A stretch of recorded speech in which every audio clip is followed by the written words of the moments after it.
Let's make a Dubai chocolate layer cake and tap into the global love for Dubai chocolate. You'll find the recipe below, but hey, let's get in the kitchen. It's gonna be delicious.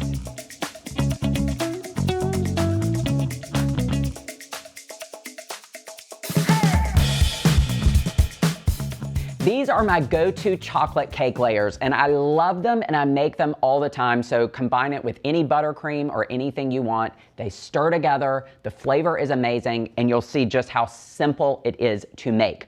We're gonna start over on the saucepan. Actually, we're gonna start in a saucepan on the stovetop, and we're gonna melt butter.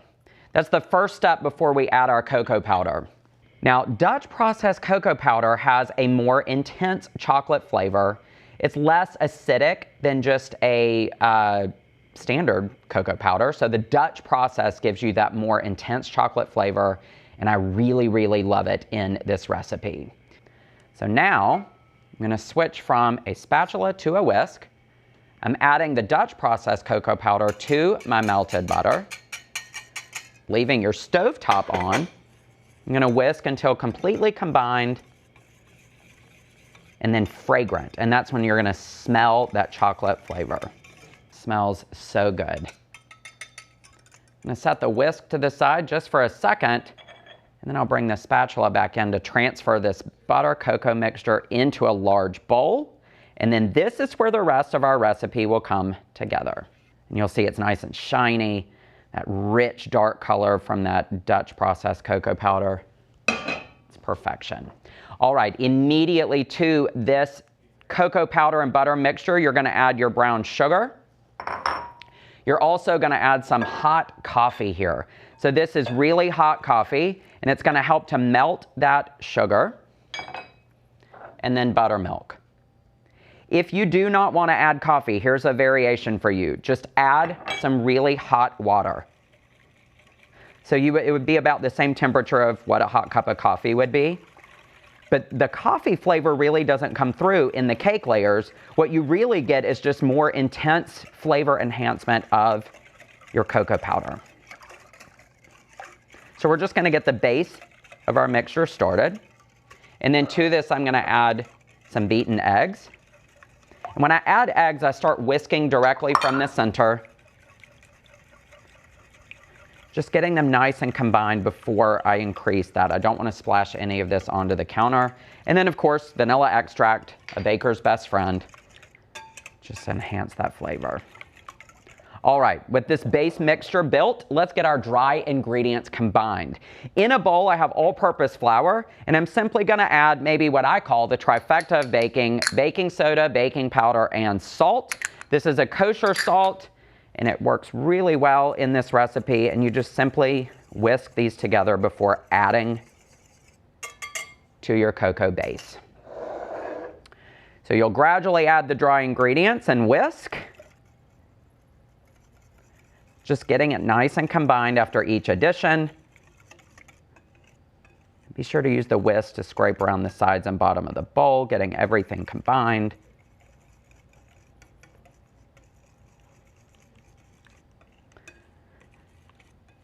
And because we have so much liquid, normally we say don't over whisk when you're adding your dry ingredients, but because we need to get it completely incorporated, we are whisking a little bit more than you might think.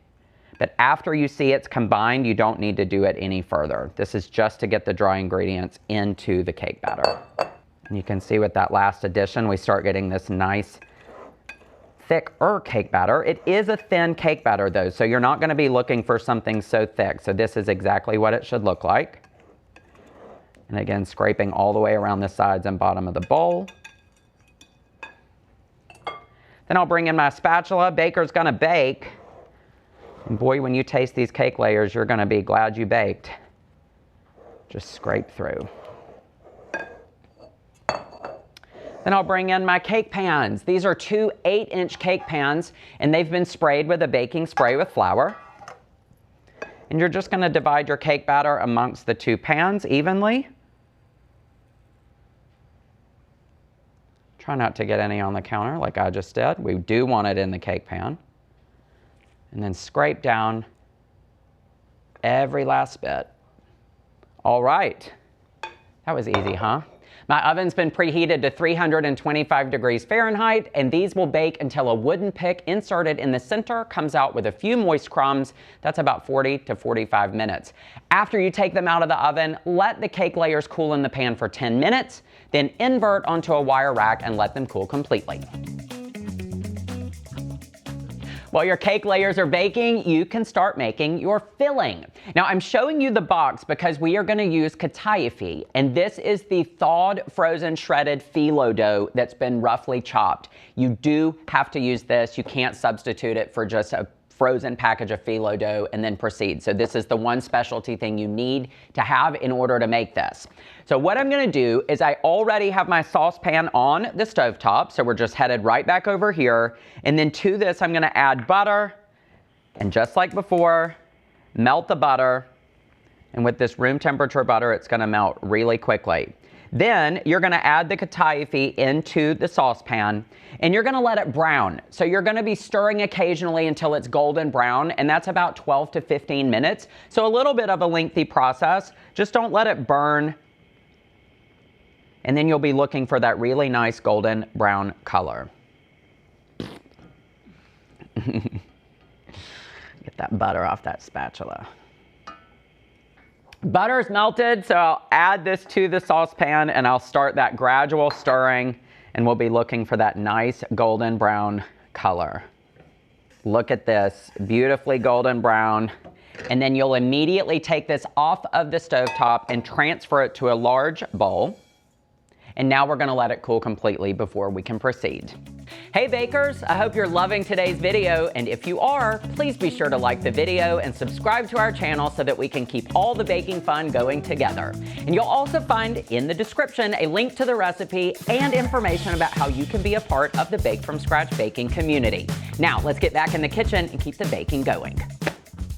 Our filling continues by making a pistachio brittle. So to get your equipment set, you'll want to line a rimmed baking sheet with heavy-duty foil, and then you'll lightly spray it with a cooking spray, just so it has that light little bit of a nonstick to help it not stay on that foil. Then we're gonna hop over to a medium saucepan and we're gonna bring our other ingredients together. We're gonna start with some granulated sugar, water, and light corn syrup. And the light corn syrup is gonna help prevent the sugar crystallization because we want this mixture to look like wet sand as we bring it together here in the saucepan.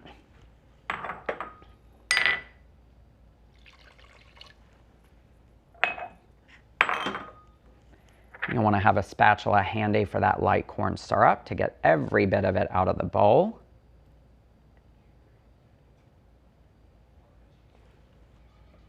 And when you're looking in the pot, you just want to make sure that you're stirring until the sugar dissolves, and then once the mixture starts to boil, you're not going to stir any longer. You're looking for your candy thermometer to read between 300 and 310 degrees Fahrenheit. After you get that, we're going to put everything in, and we are going to stir it together quickly. So these are the roasted pistachios, sesame seeds, baking soda, kosher salt. I'm gonna remove my candy thermometer from the pot. Before I do so,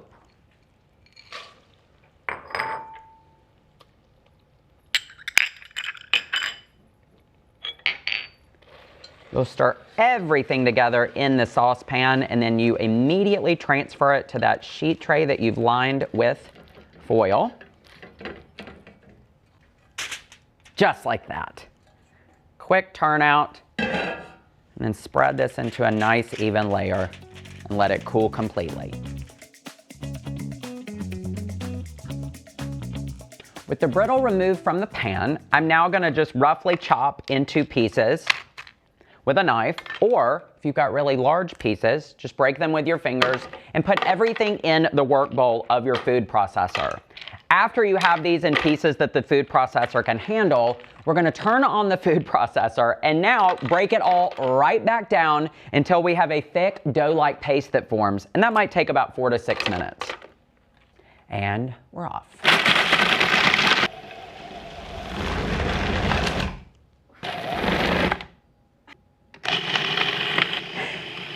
I mean, there we go.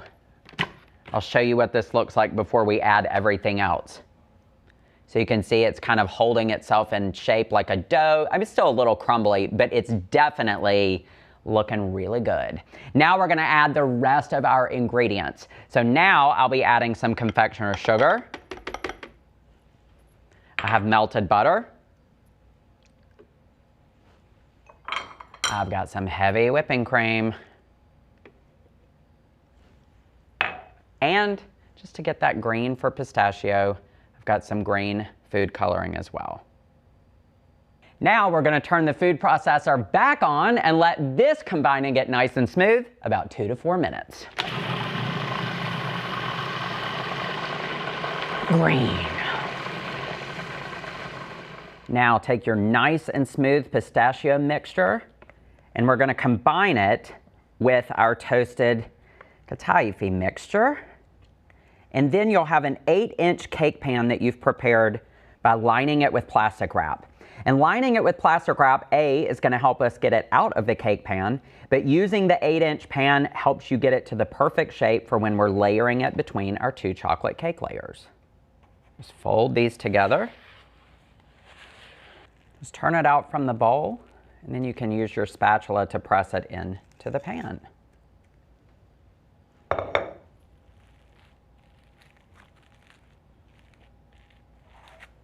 Now for this to be completely set, you'll cover it with plastic wrap and take it off to the refrigerator for at least 1 hour, and then it's ready to be used.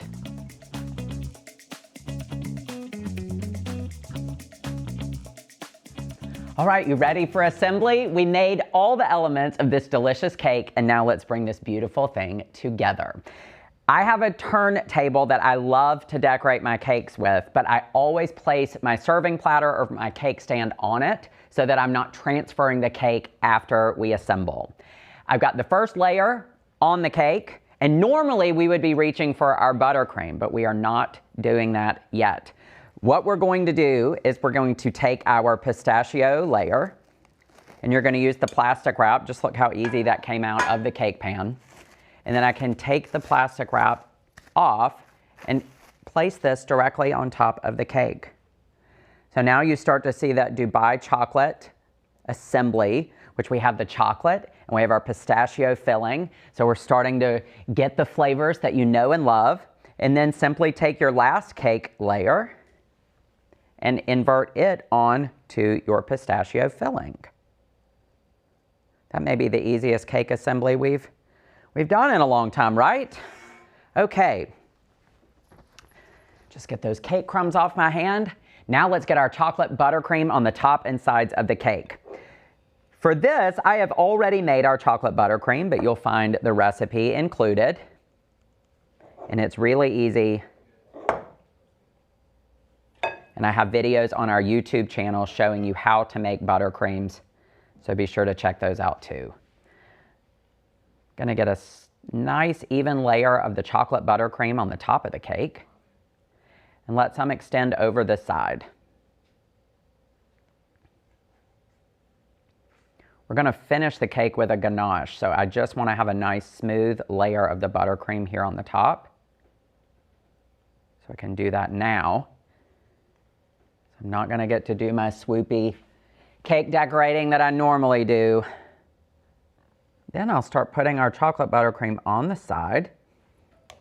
And I can come back and smooth this out after I get a nice even coating.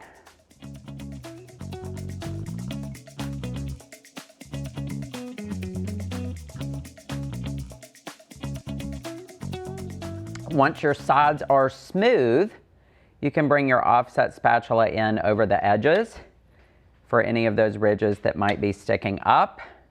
We call those the trees. Just pull them inward with your icing spatula at a 45-degree angle. Very easy ganache, a combination of warm heavy cream and chocolate. Just let it melt, sit for a minute, and then you're gonna pour your ganache onto the top of the cake, and we'll use our offset spatula to push it over the edges. Then, look at that. Take some of your reserved praline of pistachio and garnish the top of the cake as you wish. And then you spent the time making it. So let's slice some pieces and enjoy it.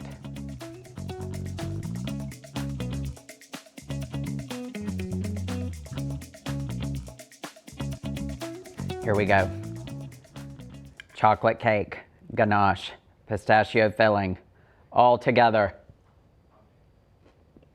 It's the crunch and the pistachio that comes through first, and the softest chocolate cake. Oh, and that luxury of a chocolate ganache. The world will be grateful eternally for Dubai chocolate made at Fix Dessert Chocolatier in Dubai. I, for one, will be making this cake many, many times to come. Once again, the recipe can be found below in the description. But now it's your turn, everyone. Preheat your ovens. It's time to bake. It was a good one.